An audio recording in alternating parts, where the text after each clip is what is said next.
Hi friends, வணக்கம். இன்றைக்கி Emily கிச்சனில் என்ன சமையல்னா சக்கரவர்த்தி கீரை மசியல்.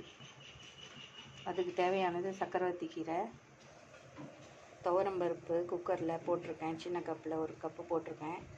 தக்காளி, பச்சை மிளகா, பூண்டு, பெருங்காயம், மஞ்சள் பொடி இதெல்லாம் போட்டு நம்ம 2 விசில் விட்டு வேக வச்சு இறக்கிட்டு அதில் கீரையை போட்டு மசிச்சிக்க போகிறோம். வாங்க வீடியோக்குள்ளே போகலாம். இப்போ அதுக்கு தாளிப்பு கொடுத்துடலாம். எண்ணெய் ஊற்றி கடுகு சீரகம் போட்டு தாளிச்சாச்சு. இதில் வெங்காயம் போட்டு வேண்டியதான். வெங்காயம் போட்டாச்சு. இது வதங்கணும். கீரையை கொட்டி ஆஃப் பண்ணிடணும். சக்கரவர்த்தி கீரை குழம்பு ரெடி. தொட்டுக்க கத்திரிக்காய் முருங்கைக்காய் பொரியல்.